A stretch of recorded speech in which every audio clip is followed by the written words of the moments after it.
आज मैं आप लोगों को बता रहा हूं तुलसी विवाह की कथा। पतिव्रता वृंदा और भगवान विष्णु की कथा के बारे में आइए जानते हैं।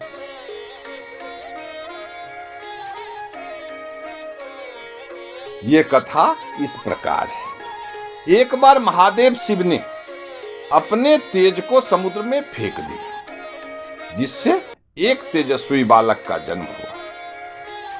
वह बालक बड़ा होकर जालंधर नाम का महाशक्तिशाली दैत्य राजा बना।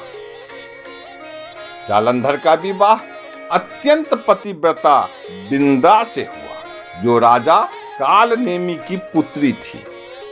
वृंदा की पतिव्रता शक्ति के कारण जालंधर को कोई भी हरा नहीं सकता था और इसी वजह से वह अजय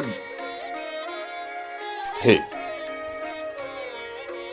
जालंधर ने अपनी शक्ति के घमंड में माता लक्ष्मी को प्राप्त करने का प्रयास किया, पर मां लक्ष्मी ने उसे अपना भाई मान लिया, क्योंकि माता लक्ष्मी का भी समुद्र से उत्पत्ति और जालंधर का भी समुद्र से उत्पत्ति, दोनों भाई बहन समझ गए, जिससे वह असफल रहा। इसके बाद उसने मां पार्वती को पाने की कोशिश की, लेकिन माता पार्वती ने उसे पहचान लिया और वह वहां से अंतर्ध्यान हो गई। क्रोधित होकर के देवी ने यह सारा वृतांत भगवान विष्णु को सुनाया। पतिव्रता इंद्रा की परीक्षा और भगवान विष्णु की माया का जाल के बारे में बता रहा हूं।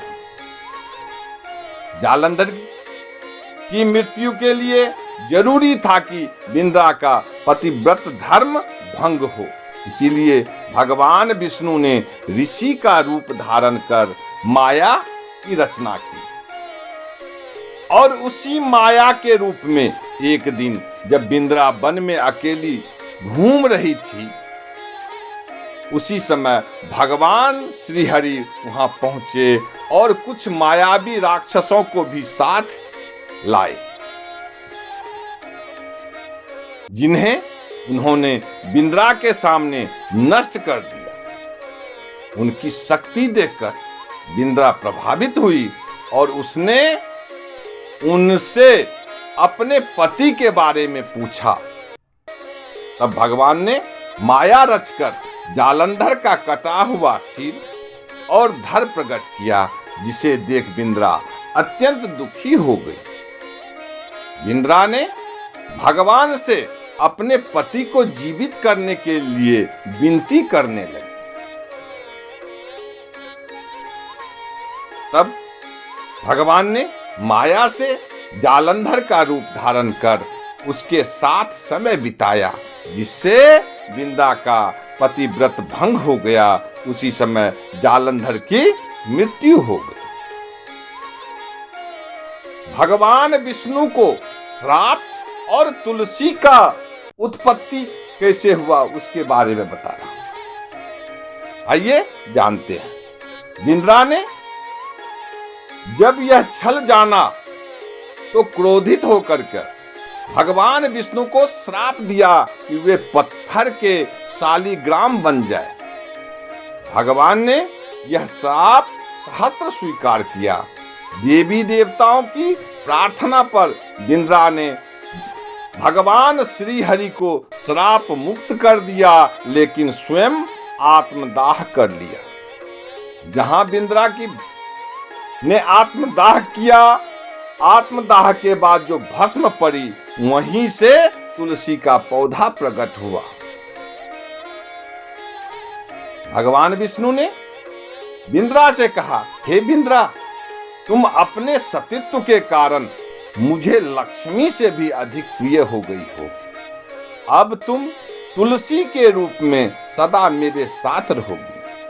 तभी से कार्तिक माह के देव उठानी एकादशी के दिन तुलसी का विवाह का आयोजन होता है। इस दिन जो तुलसी और शालिग्राम का विवाह करता है या कराता है उसे इस लोक और परलोक में यश और पुण्य की प्राप्ति होती है। एक अन्य कथा के अनुसार